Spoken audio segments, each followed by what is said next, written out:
The first thing my granddaughter said when I stepped into room 214 was not hello. It was, "You came now?"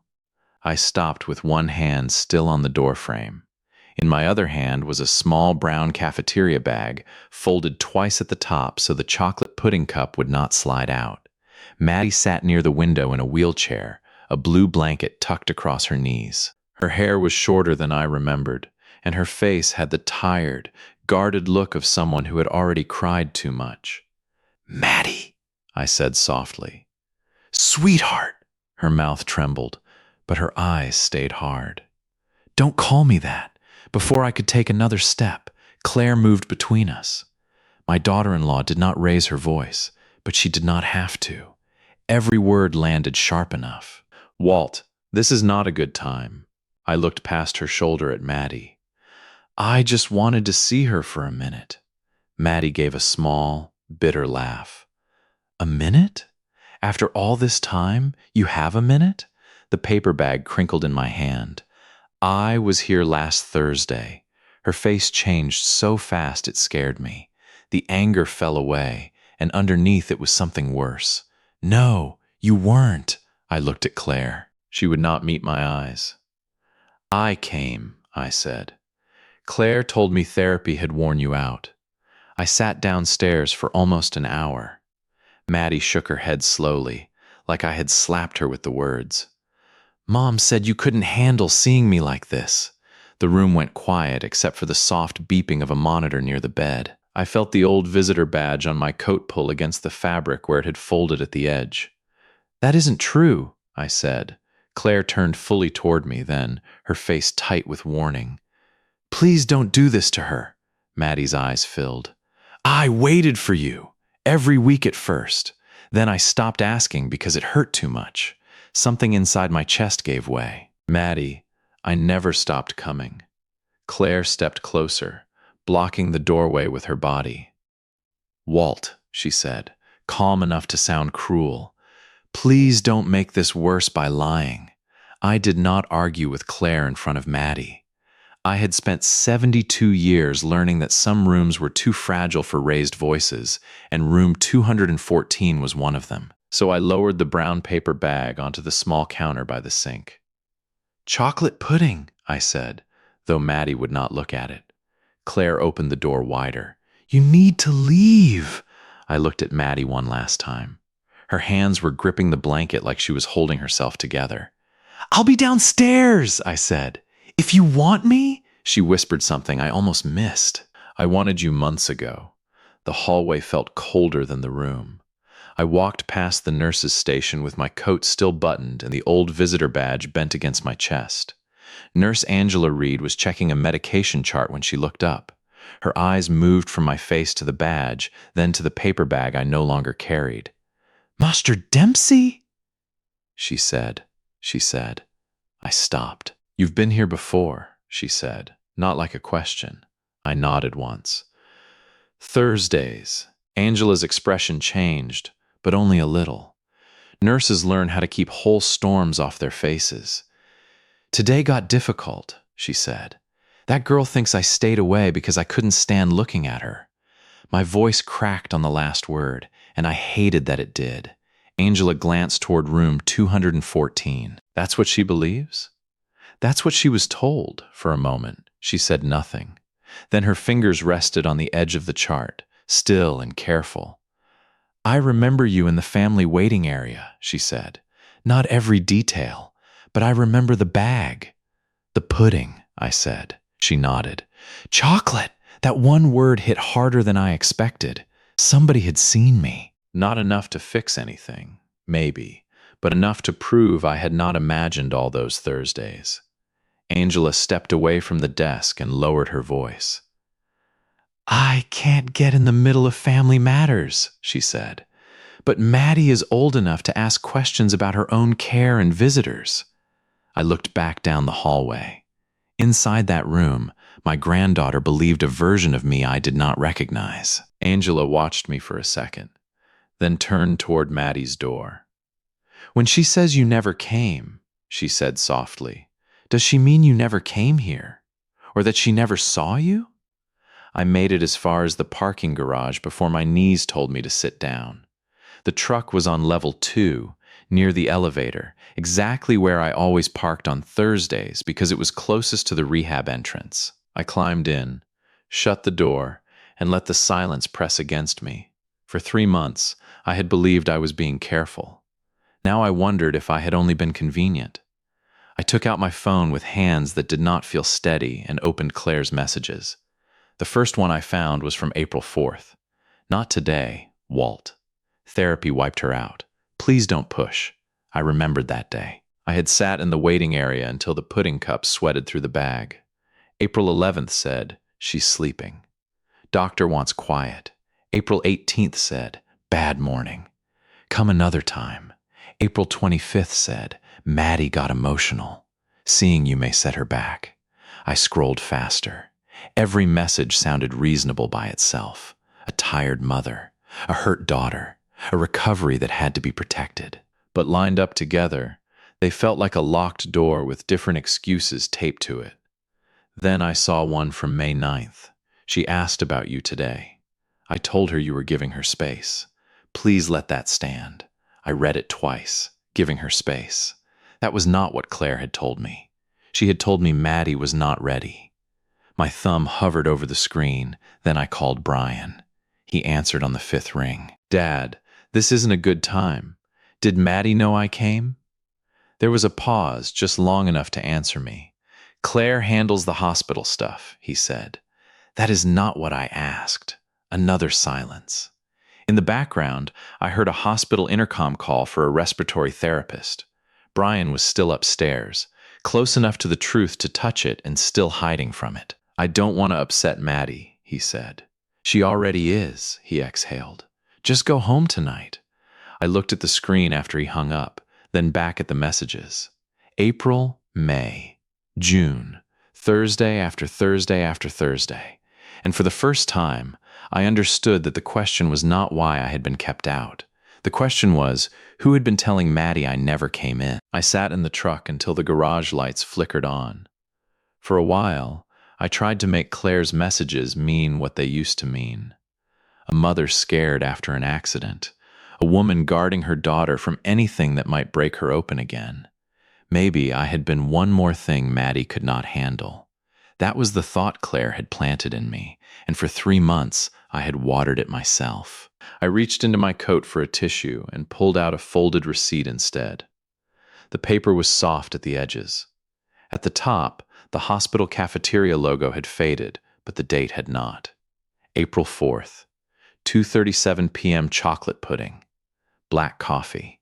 I stared at it until the numbers blurred. In the console, there were 2 more. In the glove box, another 3 were tucked behind the registration. Each one was small and ordinary, the kind of thing a man forgets to throw away. April 11th, April 18th, April 25th, chocolate pudding, chocolate pudding, chocolate pudding. I almost laughed, but it came out like a cough. Maddie had loved those pudding cups since she was little. When she lost her first tooth, I brought her one. When her grandmother died, she ate half of one on my porch and cried into the other half. My phone buzzed. It was Claire. Please don't call Brian again tonight. Maddie is upset enough. I looked at the receipts spread across my lap like tiny witnesses. Then another message came in. You showing up suddenly only confuses her. Suddenly. I picked up the April 4th receipt and held it beside the April 4th text. One said I had been there. The other said Maddie was too tired to see me. Then I remembered something Maddie had said in the doorway, her voice shaking. I waited for you. Every week at first. The receipt in my hand was from one of those weeks. I had been downstairs buying her favorite pudding while upstairs she was being told I could not come. And that left only one question I was afraid to answer. What exactly had Claire said to Maddie on the days I was already inside the hospital? I did not go home.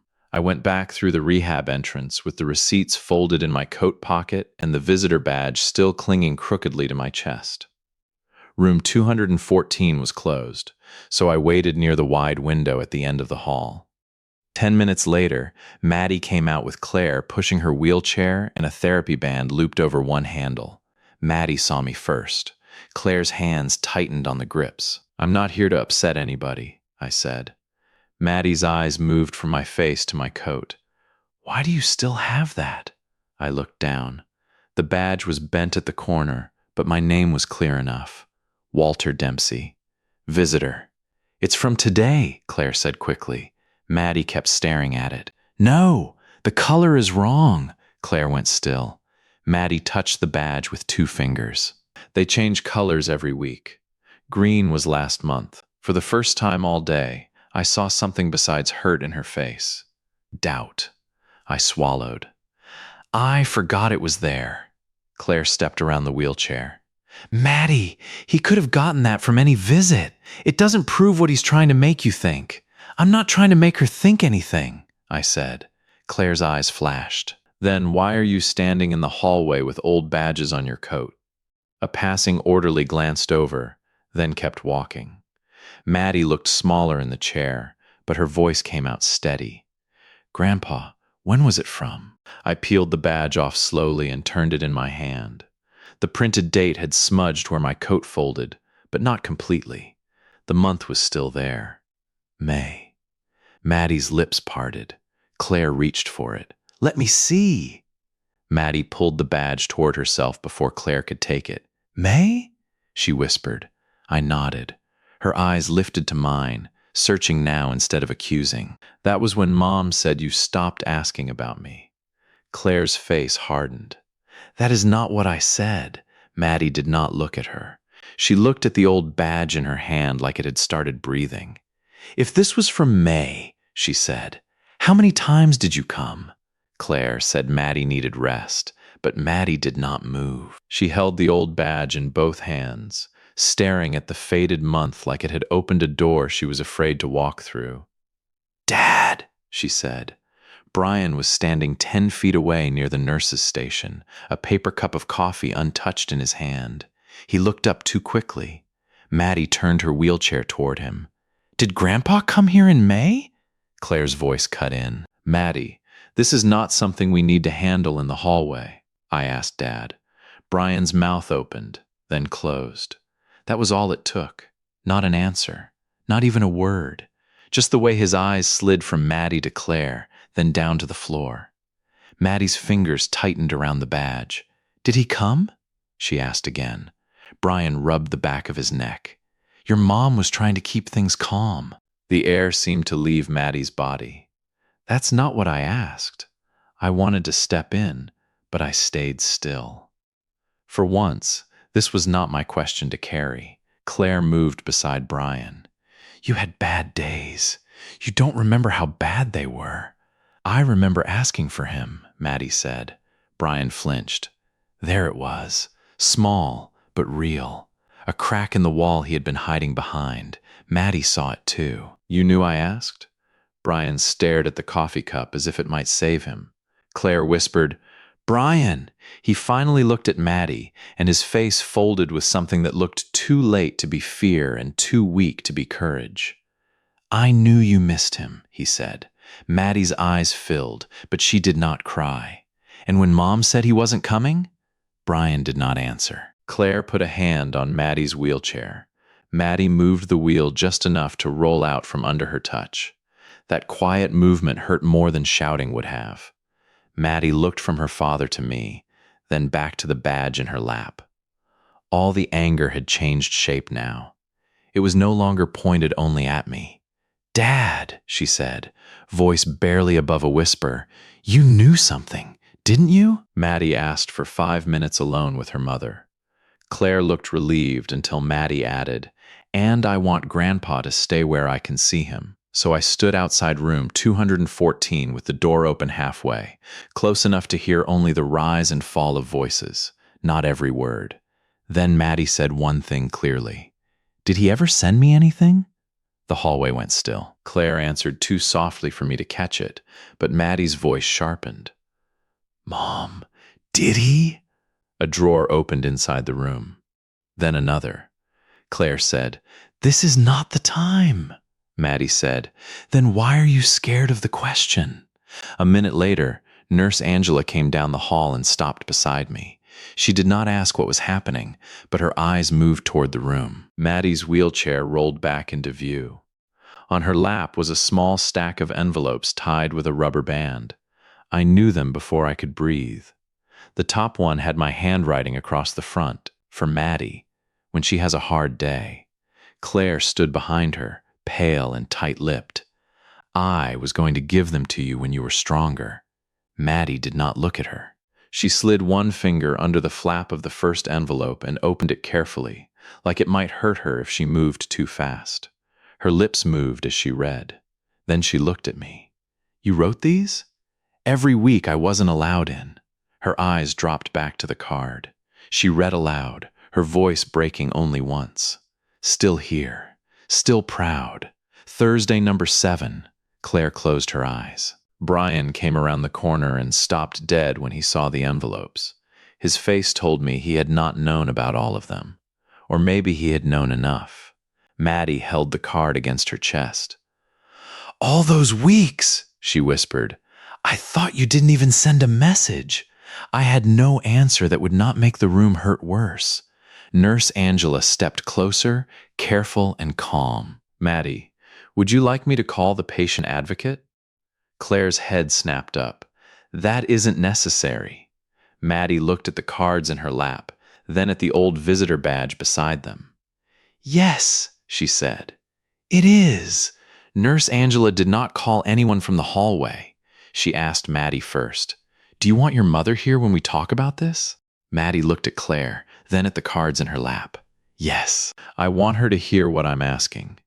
Claire sat in the visitor chair like her legs had finally given out. For the first time that day, she looked less angry than afraid. I was trying to protect you, she said. Maddie's hand closed around the top envelope. From Grandpa? From everything, Claire's voice cracked. From the accident, from bad days, from people walking in here with their feelings and making you carry them. I stood near the wall and said nothing. Claire looked at me then, and there was resentment in her face, but exhaustion too. You always knew how to calm her down, she said, even when she was little. After the crash, she would ask for you, and I felt like I was losing her all over again. Maddie stared at her. So you told me he couldn't handle seeing me? Claire did not answer fast enough. That was the answer. Brian stepped forward. Claire! No, Maddie said. Don't help her say it better. Angela remained by the door, hands folded, careful not to take sides. Maddie, she said gently, family access can get complicated during recovery. But if there's a question about who came and when, there are proper ways to review that. Claire's face tightened. This is a family matter. It became Maddie's matter, Angela said, still calm, when she was given one version of events and is now seeing another. The room went quiet. That was the micro payoff. Someone had finally said the shape of the problem out loud without shouting. Maddie wiped her cheek with the heel of her hand. What records? She asked. Angela glanced at me, then back to Maddie. I can't hand you private paperwork in a hospital room, but the patient advocate can help review visitation concerns the right way, Claire stood. You're turning this into something it isn't. Maddie looked down at the badge, the cards, and the folded cafeteria receipts I had placed beside her bed. Then prove that, she said. Angela nodded once, then reached for the phone by the wall. There may be records, she said, that can answer what memory can't.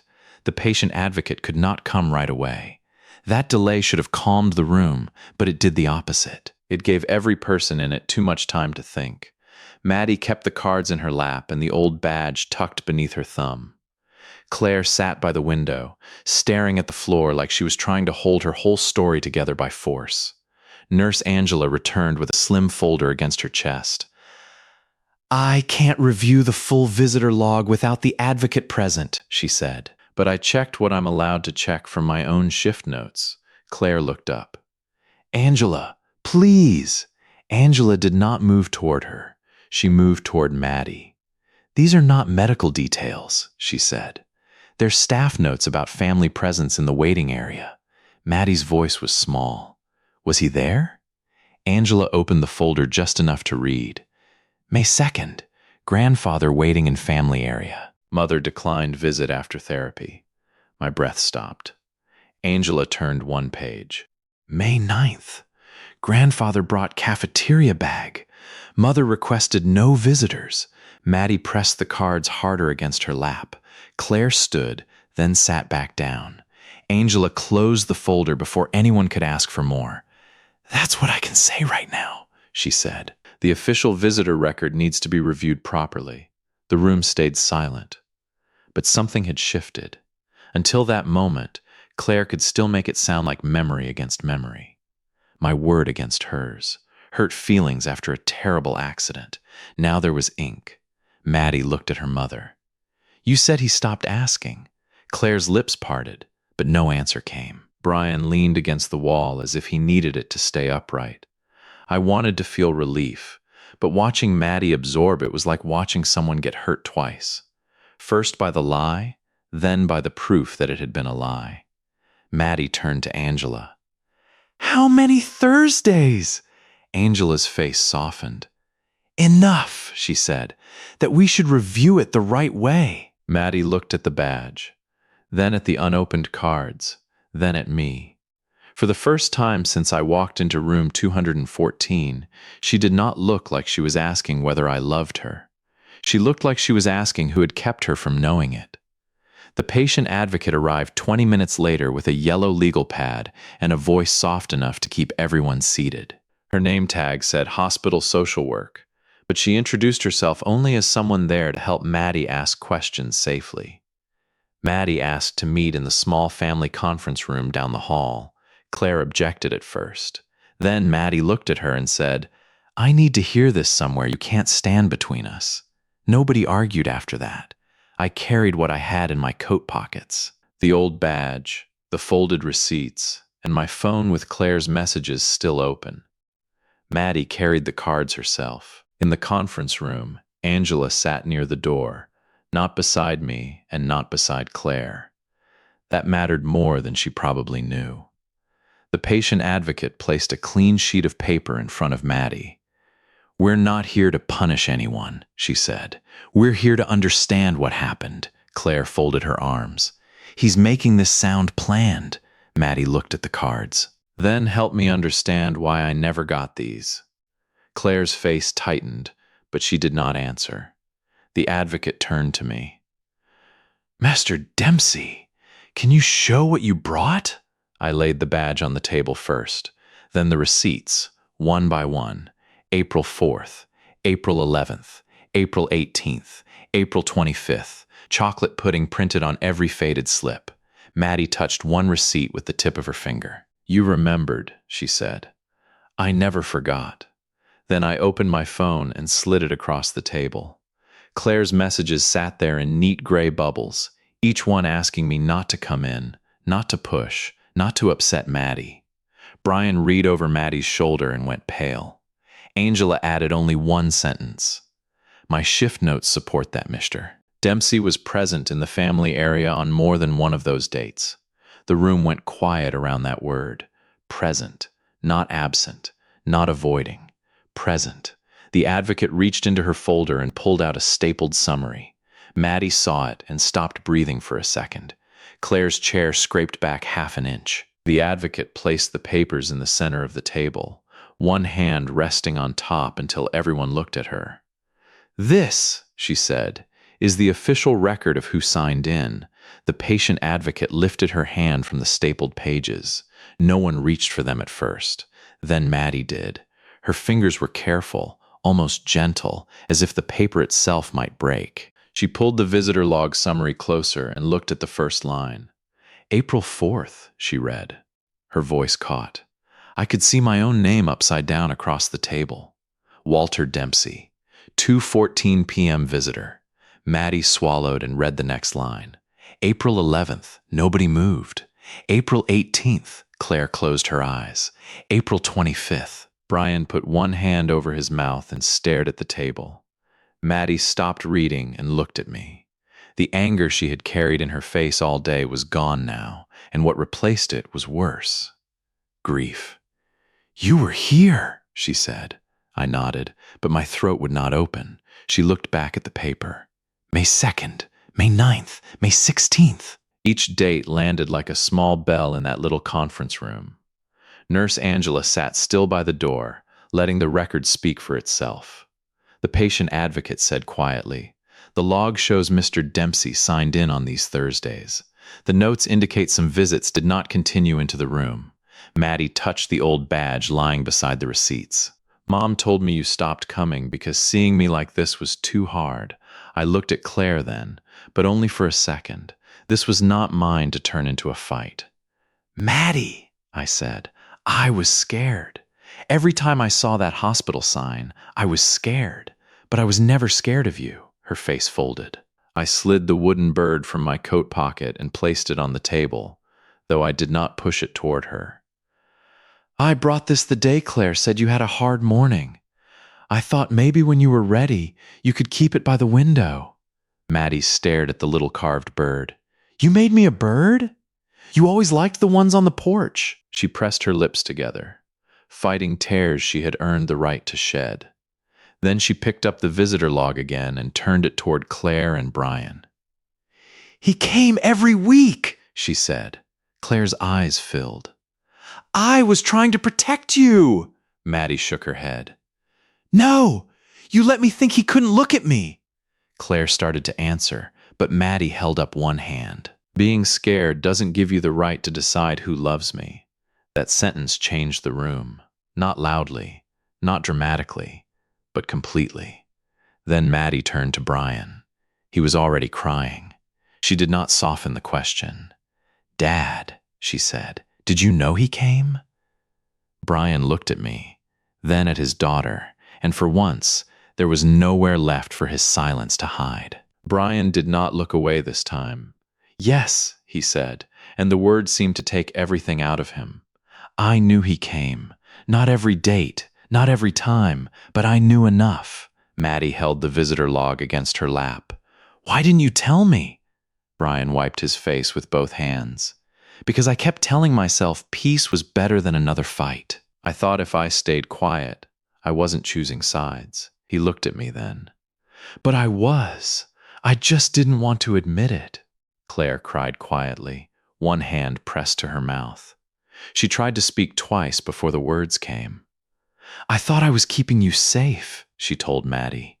"After the accident, everything felt like it could take you from me, even him." Maddie looked at her mother for a long time. "I'm not ready to say it's okay," she said. Claire nodded, broken but listening. "But I need you to stop deciding what love is allowed to reach me." The patient advocate slid a blank visitor form across the table. No one made a speech about it. No one needed to. Maddie picked up the pen herself. Her hand shook, so I reached to steady the paper, not her. She noticed that and gave me the smallest smile. Under approved visitors, she wrote my name slowly. Walter Dempsey, grandfather. Then she added one more line beneath it. Approved by Maddie. The next Thursday, I came through the same rehab entrance with my coat buttoned and my heart beating too hard for a man my age. This time, the new visitor badge was smooth and clean, printed fresh at the front desk. Room 214 was open. Maddie sat by the window with the blue blanket across her knees. Claire was there too, standing near the sink, tired-eyed and quiet. She stepped back when I entered, not forgiven, not fixed. But she stepped back. I held up the small brown cafeteria bag. Maddie looked at it and raised one eyebrow. "Chocolate?" "Chocolate," I said. She nodded toward the windowsill. The little wooden bird sat there in the morning light, facing the glass like it was waiting for the sky. I set the pudding on her tray and sat beside her, close enough that she could reach my hand if she wanted, far enough that she could choose. After a minute, she did. Her fingers curled around mine. "Same time next Thursday?" she asked.